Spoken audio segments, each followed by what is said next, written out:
history. What is a learning disability? A learning disability is a term currently used to describe a group of neurological conditions that interfere with a person's learning. Students that are LD have intelligence in a near average, average, or above average level. Some disorders relating to a student being LD are in listening, speaking, reading, math, calculations, and reasoning. This is also known as a hidden handicap because this is a disorder that goes unrecognized, unlike physical disorders. These students can often feel frustrated, depressed, and worthless because they are receiving more negative feedback from their fellow classmates. The timeline: an important date during this time was in 1963 when the formation of the Association for Children with Learning Disabilities Act, or ACLD. ACLD is the parent organization, and they started to demand services for their children. In 1975, Congress passed PL 94-142, the Education of All Handicapped Children. 1990, Congress passes IDEA, which extends and refines services. In 1997, IDEA was reauthorized. In 2000, No Child Left Behind was introduced, and this helps schools become more accountable for their practices and the levels of student performances. There were 5 main people who helped contribute to the field of learning disabilities. They were Samuel Orton, Anna Gillingham, Bessie Stillman, Romalda Spalding, Grace Fernald. They started work in the early 1940s. The first thing they did was develop alternative methods to help teach students who couldn't or who struggled with memorizing sight words. Students who were struggling were considered to be slow learners because of their learning disability. Also, these students received little to no help. Public Law 94-142 was also called the Education of All Handicapped Children Act. This act was passed in 1975. This law guaranteed that children between the ages of 3 and 21 would get a free and appropriate education in the least restrictive environment possible. The one shortcoming from passing this law was the fact that it did not provide adequate amount of money needed for the schools to provide the needed services. Section 504 is the Civil Rights Act that was designed to help those students who may not qualify under IDEA regulations. Casual factors for LD. There is a strong familial factor, which means that it is not uncommon for more than one family member to have the same condition. It also means that it can be inherited. Second, the risk of a learning disability goes up if there are complications during pregnancy or the delivery. Third, when pregnant, if the baby is not receiving a good amount of oxygen or nutrition, this can harm the baby. Also, the use of drugs and alcohol during pregnancy can cause harm. Fourth, things that can harm the child and cause learning problems are high fevers and trauma to the head. Finally, if the mom exposes the baby to cigarette smoke during her pregnancy, then this can lead the child to having ADHD.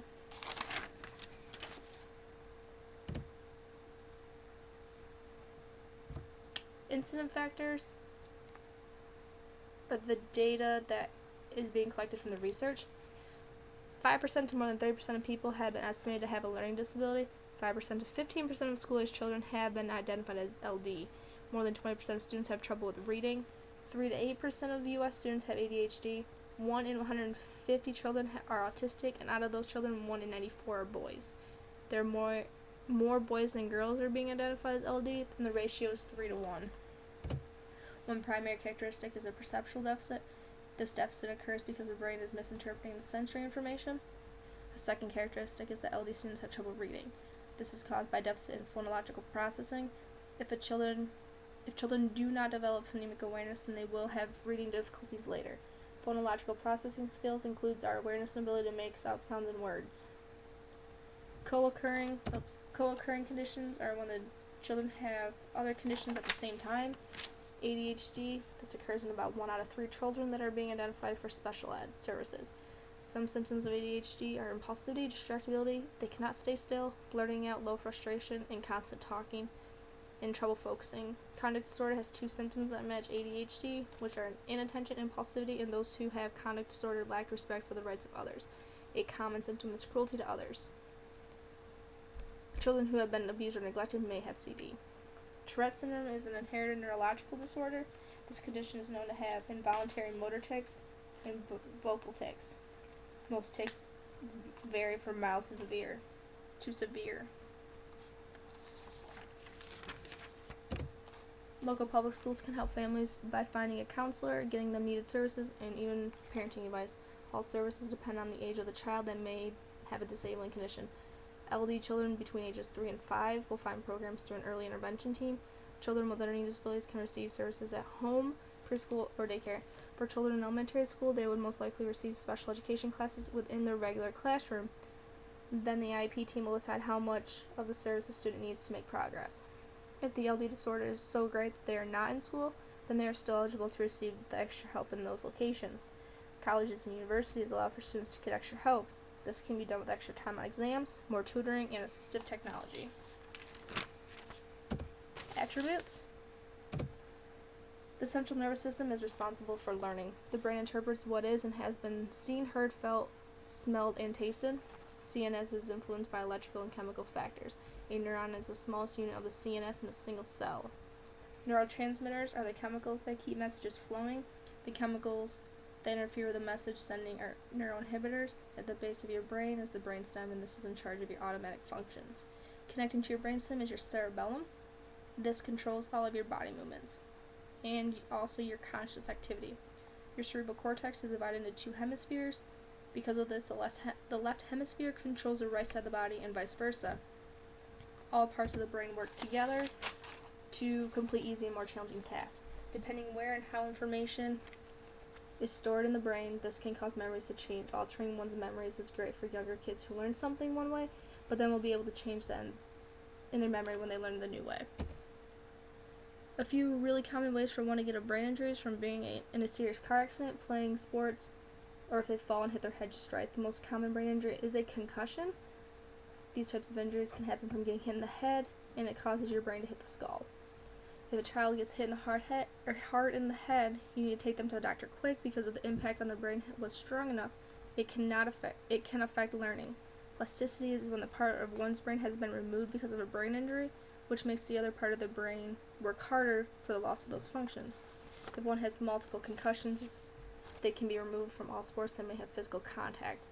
There are also times when the brain cannot take any more trauma. If kids have experienced some level of injury to their primary cortical areas when younger at birth, then they may end up having difficulties with the higher order cognitive processes. The primary cortical areas can take months or years to mature. If someone has an injury to the frontal lobe, they may have problems with a higher order problem solving. Also, if there has been an injury to the language areas of the brain, then this can affect reading comprehension, spelling, and receptive and expressive language.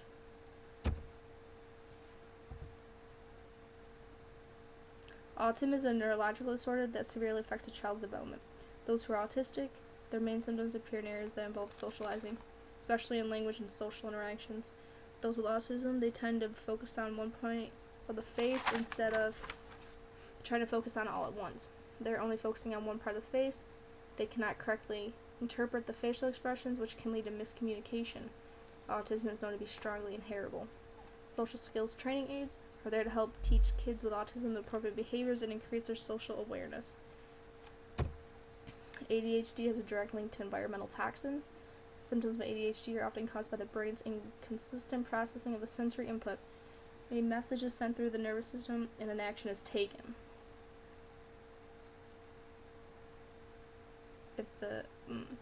Those who have ADHD have a higher count of excitatory chemicals in their brain, and because of the extra chemicals, this can cause more trouble with impulse control and showing impulsive behavior.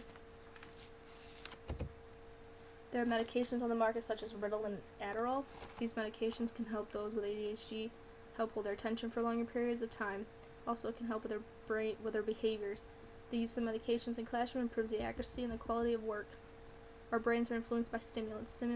Stimulant medication is known to suppress behaviors for those who have ADHD. Having you or your child on a medication to help with ADHD is completely up to you, and the school district cannot make you use the medication. In order to learn, students must be able to attend to a stimuli, encode information about that stimuli, integrate and store data in memory, and be able to retrieve the data as they are needed. Most students will have trouble remembering the data that they receive. Memories are stored in the hippocampus of the brain. Students learn best when there is no sounds in the classroom, but because it is so quiet, the level of distraction rises. Now teachers are starting to play soft music in the background when they are working silently. For students who are LD, teachers do their best to provide sufficient amount of practice to help students transfer information from their short-term memory to their long-term memory. It normally takes about 22 exposures for information to stick in their long-term memory. Retrieval refers to the mental operations we go through to extract a given piece of information from memory. When teachers write notes, on the board. It helps students because it is visual, and when they listen, they try to take notes. And most of that information is lost in their short-term memory. It also helps when you make connections between new and old information. Metacognition refers to the knowledge and control individuals have over their own thinking and learning. Because children think more concretely than abstractly, younger children don't use metacognitive strategies to learn. Teachers and parents are there to help their children learn new and various strategies to learn new information and process that information. Teachers can use think-alouds to model the thinking process that good readers use to help them understand what they are reading, guide the students through a series of steps, and demonstrate how they can decide on strategies to help comprehend and remember what they've read. Finally, to help students through the thinking process when they encounter an unknown word while reading or when the meaning has been broken. A few popular techniques is to help the students get into their own cognitive and metacognitive processes. Some of these are note-taking, verbal, self-mediation, mnemonics, mapping, graphic organizers. Phonological processing starts with a delayed speech, and this is a sign of the phonological processing problem. If a child has problems with their speech, then they could also have problems with their reading language, which is the difficulties with the way their brain is processing sounds in the order of language. PRD is characterized by difficulties acquiring alphabetic or mnemonic reading strategies. These children have problems constantly spelling words incorrectly. The law in 1975, Education of All Handicapped Children was passed. This provides each handicapped child between ages 3 and 21 with FAPE and the LRE. 1990 to 2000, IDEA extended services to the at-risk and developmentally delayed infant and toddler from birth to age 3. NCLB was passed in 2000 and requires schools to submit yearly reports and testing for students in ages or grades 3rd through 8th. The Civil Rights Act is there to prevent discrimination for those who have disabilities. It requires a plan from the school district. Parents are to be involved in all stages of the evaluation and planning, including the child's progress. The school and members of the IEP team need to have trusting relationships with the child's parents. The IDEA is the federal statute. This is a full evaluation by the multidisciplinary team. The 504 does not require a formal evaluation and is a civil rights law. Parents as advocates. Information can be found online, which is a lot easier to access. Reading Rockets is an online videos. Rights Law, they provide online training seminars. And Learning Disabilities Association gives different types of learning disabilities. Students have the right to speak their mind, be fairly treated, be in a safe learning environment, and all their accommodations need to be met. Teachers need to have a safe environment, have to let the parents have copies of their child's file, and they must notify the parent before the IEP process begins. The BIP, this is a test done by the school psych. It needs to be signed, procedures must be followed, and this is for students who are social, emotional, and behavior needs. Phonological processing is delayed speech again, just like we covered earlier. The IEP, MET. More testing is done, and the stage is the general ed teacher, counselor, the principal, parents, special ed teacher, the school psych, and the school social worker if they have one. READ, this is another meeting. This is where you use the data from the MET to determine whether a child is eligible for the services or not. The IEPT, this is when the case manager is assigned, so this is when the child is added to the special education teacher's workload. You are there to discuss the current level of work and the goals that the child wants to reach. Initials of first IEP in the school system, and the transition is when the student turns 16 or older, and what services will be given to the student after high school. The annual review, this happens once a year. It's just to make sure that the student is reaching their goals, and if they're not, something needs to be done to make sure that the students are being successful. The reevaluation, this happens every 3 years. Again, another checkup to make sure the child is reaching and whether they're still eligible for the services. Manifestation, this happens if there's a problem with the student's behavior and if it relates to their disability. It's a test that the school psych is given, and you're looking at their observations, their diagnosis, and their IEP. The due process hearing is a court-like review to review a problem between the parent and the children in the school district. An ADDM when changes are made to the IEP because they're either adding new accommodations or